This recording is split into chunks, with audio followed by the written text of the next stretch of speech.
Շնորհակալ եմ, Փայլակ Ֆարադյան իրականում եմ լրատվական կայք, պարոն Փամբուխչյան, մեկնաբանվեց, որ աղը այս տարի շատ է լցվել, ինչով պայմանավորված էլ, փոսեր են առաջացել, առաջի տարիներ, որ քաղաքապետարանը աղեր օգտագործում ընդհանրապես ձմեռային ամիսներին, ինչու նախկինում նման ծավալի փոսեր չէր առաջանում Երևանում, ընդդիմադիրներն ի դեպ արձանագրել էին, որ Տիգրան Ավինյանի տան շրջակայքը փողոցը ընդհանրապես փոս չէր, այնտեղ աղուաղված չի եղել, ձնամաքրման աշխատանքներ չի իրականացվել եւ այնուամենայնիվ անպատասխանատու վարքագծի համար լինելու են մեղավորներ, պատժվողներ, ինչպես է դրսևորվելու ի վերջո մարդիկ, վարորդները այս պարագայում բազմաթիվ վնասներ են կրել, ով է փոխհատուցելու այդ ամենը եւ թեմայից դուրս, եթե կարելի է մեկ ճշգրտող հարց, մի շարք կառույցներ պետական բավականին բարձր պարգևավճարներ էին ստացել անցնող տարեվերջին Երևանի քաղաքապետարանում ինչպես են բաշխել գումարները, որքան պարգևավճար է ստացել Տիգրան Ավինյանը, նրա տեղակալները, այսինքն դուք եւ մյուս տեղակալը, շնորհակալ եմ։ Շնորհակալություն հարցի համար։ Տեսեք, պարոն Ֆարադյան, այս նախորդ տարի 2025 թվականին համեմատած 24 թվականին 2.5 անգամ ավել աղուավազով մշակում է եղել, քանի որ դա պայմանավորված է եղել առածյան հետևանքով եւ այս տարի կարելի է նշել, որ վերջին 10 տարիների ընթացքում 25 թվականին կներեք եղել է աննախադեպ ձյանքանակ եւ բնականաբար ծավալը եթե 24 թվականին եղել է մոտ 5000 տոննա,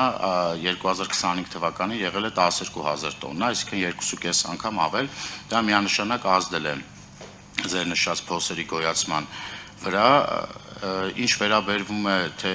ինչու է այդպես լինում, մի շարք պատճառներ կան, ես ուզում եմ հատուկ շեշտադրում կատարել, որ մեր այն փողոցներում, որտեղ որ մենք 24-25 թվականներին իրականացրել ենք միջին նորոգում եւ կամ փոսալցման աշխատանքներ,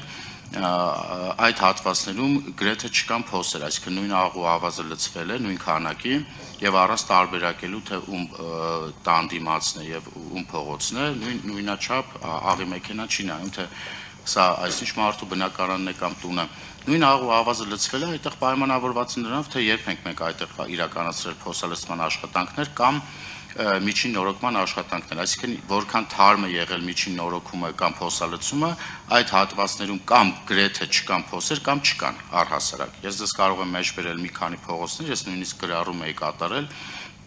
որ նախորդ տարի մենք իրականացրել ենք Վաղարշան փողոցում, Էրեբունի փողոցում, Գայի պողոտայում, բացառությամբ մի դեպքի Գայի պողոտայի, ես դա նույնպես կմեկնաբանեմ,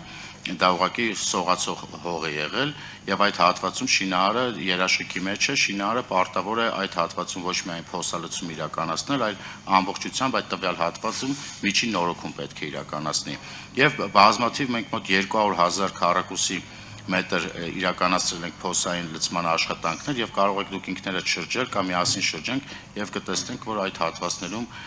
չկան որևէ խնդիրներ, ինչ վերաբերվում է աշխատավարձերին, այս բանը չեմ կարող ասել, կարող եք հարցում ուղարկել, դա հրապարակային է, նաեւ մենք հայտարարագրում ենք, դա ձեզ բանավոր գրավոր կպատասխանենք։ Շնորհակալություն։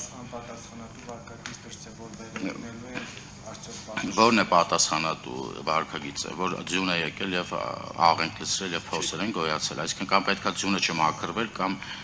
ես ուզում եմ հասկանալ որն է դրա պատասխանատվությունը։ Եթե ընդհանուր առմամբ վարորդներ կրել են վնասներ, բնական մեթոդ, բնական, այսինքն ստեղծված բնական իրավիճակով պայմանավորված եղել են փոսեր եւ նման ընթացակարգ ցավոք սրտի քաղաքապետարանը չունի։ Փոխհատուցման շնորհակալություն։